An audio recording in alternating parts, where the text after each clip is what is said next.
नमस्कार दोस्तों, आप सबका स्वागत है आज के खास प्रोग्राम कुंभ राशि में।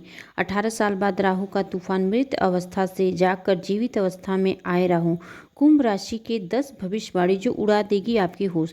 दोस्तों, कभी कभी जीवन में ऐसा समय आता है जब ताकत होने के बावजूद इंसान को चुप रहना पड़ता है, सब कुछ जानते हुए भी सहना पड़ता है। और ठीक ऐसी ही स्थिति में पिछले 4 महीने से कलयुग के राजा राहु देव की है।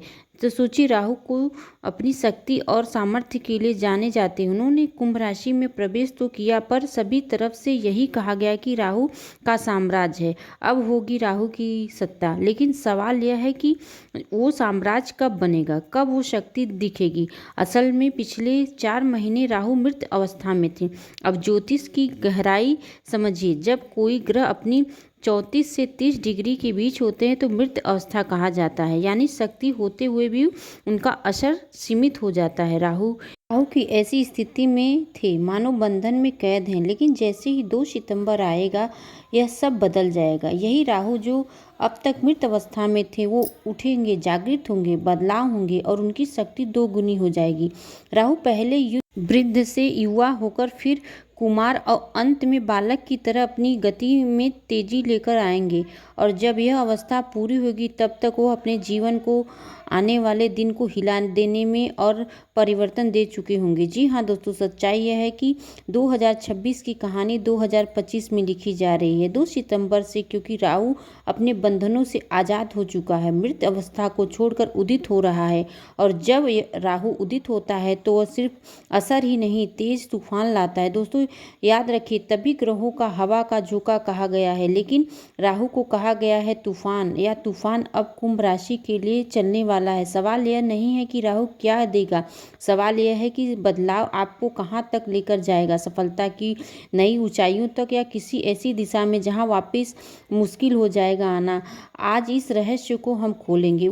तो दोस्तों चलिए बिना देरी किए हुए हम राहु की जीवित अवस्था में आने की 10 भविष्यवाणी सच होने वाली जानते हैं। लेकिन दोस्तों, वीडियो में आगे बढ़ने से पहले कमेंट्स बॉक्स में सच्चे दिल से हर हर महादेव और जय राहु जरूर लिखिए और वीडियो को लाइक करके चैनल को सब्सक्राइब कर दीजिए। दोस्तों, चैनल पर पहली बार आए हैं तो हमारे चैनल को एक प्यारा सा लाइक दे दीजिए, क्योंकि आगे भी आपको ऐसी ही महत्वपूर्ण जानकारी मिलती रहे। पहली भविष्यवाणी, कुंभ राशि की पहली भविष्यवाणी, ध्यान से सुनिए। राहु इस समय आपकी अपनी ही राशि में विराजमान है, और यही नहीं, इतनी 3 विशेष दृष्टि भी है। सबसे पहले समझिए, दृष्टि वह पड़ रही है। पहली दृष्टि पंचम भाव पे है, दूसरी दृष्टि सप्तम भाव पे और तीसरी दृष्टि नवम भाव पे, जिसे हम भाग्य का घर कहते हैं। यानी राहु का प्रभाव आपकी बुद्धि, आपके रिश्ते और आपके भाग्य तीनों पर गहराई पड़ने वाली है। जब हम राहु की ऊर्जा की बात कर रहे हैं तो उसकी प्रकृति को समझना जरूरी होता है।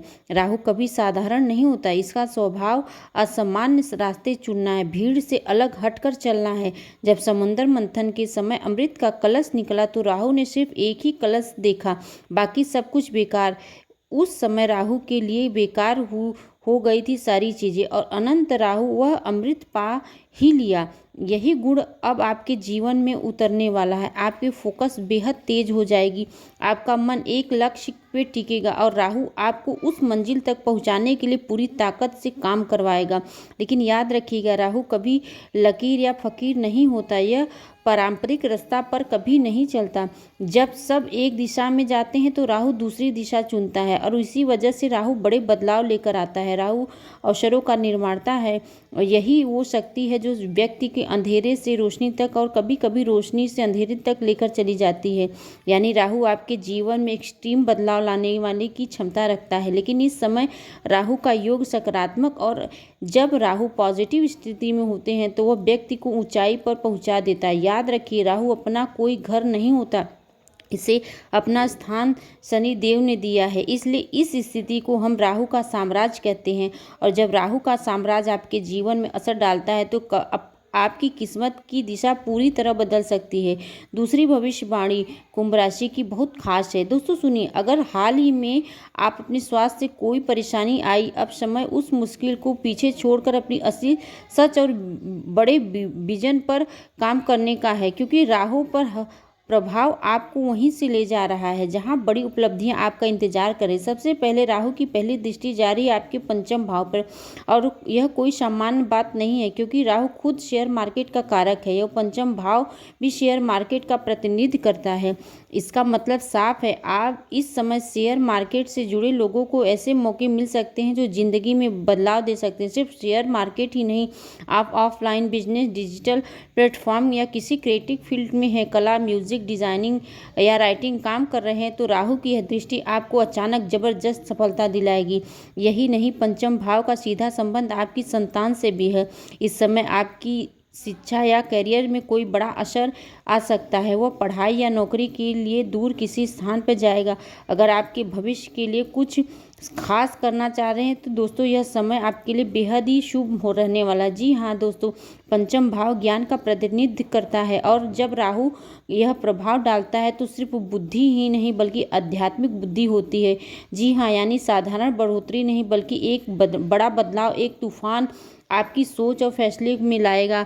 अब वो वक्त खत्म हो चुका जब आप छोटे मोटे फैसले ले रहे थे। राहु आपको अब ऐसे बड़े दिनों की ओर धकेल रहे हैं जो आने वाले सालों तक आपकी किस्मत को प्रभावित करेगा। लेकिन कहानी यही खत्म नहीं होती दोस्तों, क्योंकि राहु की दूसरी और आखिरी तीसरी दृष्टि प्रभाव बहुत गहरा होगा। तीसरी भविष्यवाणी। अब बात करते हैं राहु की तीसरी दृष्टि की, क्योंकि राहु की दृष्टि आपके सप्तम भाव पे है। इसका असर आपके रोमांच होने वाला है। सबसे इसका गहरा राज है। अगर आप बिजनेस करते हैं या बड़े काम करने से जुड़े हुए हैं तो ध्यान से सुनिए। राहु की दृष्टि का असर आपकी सफलता पर जबरदस्त बढ़ोतरी लाएगी। वो रास्ते जो अब तक बंद हो चुके थे, जो डील अब तक हाथों से फिसल रही थी, अब आपके सामने आएगी। राहु जब व्यापार पर नज़र डालता है तो फिर बदलाव नहीं लाता बल्कि विस्तार लाता है। आपके बिजनेस नई ऊंचाइयां देगा।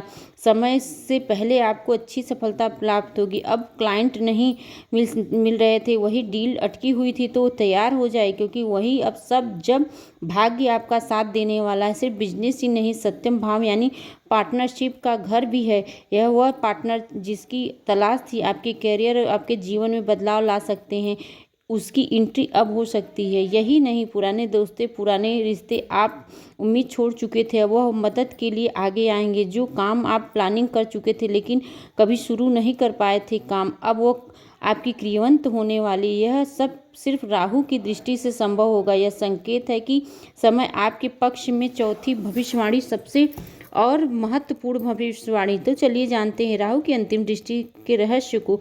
राहु एक नवी दृष्टि सीधी पड़ रही है। नवम भाव, आप जानते हैं नवम भाव भाग्य का भाव होता है, किस्मत का भाव होता है। जी हाँ दोस्तों, जो राशि स्थित थी वो 7 नंबर की राशि है। स्वामी शुक्राचार्य हैं। वही शुक्राचार्य जिस दानव गुरु के नाम से जाने जाते हैं। अब सारा सोचिए, एक तरफ से जो राहु एक दानव ग्रह है, दूसरी तरफ से शुक्र देवता के गुरु कहलाते हैं।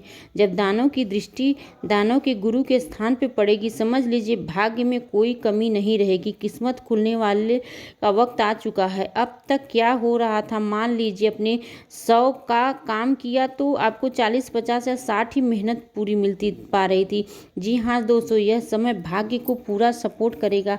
आपकी मेहनत का पूरा परिश्रम आपके हाथों में आएगा। अब आधा अधूरा नहीं, पूरा हक मिलेगा। और पिताजी से जुड़े कामों में आपको सफलता मिलेगी। बॉस के साथ, सीनियर के साथ संबंध खराब चल रहे थे तो अब टेंशन खत्म होगी। लेकिन यह एक बात और जान लीजिए, राहु की जो सबसे बड़ी शक्ति है उसकी जीत। उसका एक ही लक्ष्य, और किसी भी तरह अमृत को हासिल करना, चाहे रास्ता कितना भी कठिन क्यों ना हो। राहु कभी रुकेगा नहीं, मानेगा नहीं, और यही मानसिकता अब आपको देगी एक ऐसी आदत आज़ाद लक्ष्य को हासिल करने के लिए आप चाहे कुछ भी करें, रोके अपने आप को, क्योंकि राहु अब आपको आपकी मंजिल तक पहुंचाने के लिए हर हाल में ताकत लगाने वाला है। अंतिम भविष्यवाणी दोस्तों, हर सिक्के के दो पहलू होते हैं। राहु की इससे अलग नहीं है। ऐसे इसके सकारात्मक प्रभाव, वैसे कुछ चुनौतियां भी हैं। राहु का सबसे बड़ा नेगेटिव पॉइंट भ्रम है, भय है। यह ग्रह कई बार हमें असमंजस में डालता है और डर पैदा करता है, लेकिन याद रखिए अगर हमें इस समय का सही उपयोग करना है तो हमें इन नकारात्मकताओं को दूर करना होगा और खुद को सकारात्मक ऊर्जा से भरा होना होगा। सोच वही रखिए जो हमने अपने लक्ष्य तक ले जाए, और राहु ने भी यही किया है। पहले लक्ष्य तय किया, फिर किसी भी कीमत पर उसे हासिल किया, और अंत में क्या हुआ, उसने अमृत का पान कर लिया। नतीजा उसका सिर काट दिया गया। ऊपर का हिस्सा बन गया राहु और नीचे का हिस्सा बन गया केतु। इसके बाद राहु भगवान शंकर के पास गए। भोलेनाथ ने कहा, राहु मैं तुम्हें अपने गले का हार बना लूंगा। यही वजह है कि अब शंकर भगवान के गले को देखते हैं तो उनके गले में मुंडमाला दिखती है। राहु इसलिए दोस्तों हमेशा अपने लक्ष्य की तरफ नज़र घटाए देख रखो। दोस्तों इस वीडियो में दी गई जानकारी आपको अच्छी लगी तो वीडियो को लाइक या चैनल को सब्सक्राइब जरूर करिएगा। वीडियो किसी भी प्रकार का कोई दावा नहीं करता। कमेंट्स बॉक्स में जय शनिदेव जरूर और जय राहुदेव जरूर लिखिएगा। मिलते हैं एक और वीडियो के साथ। धन्यवाद।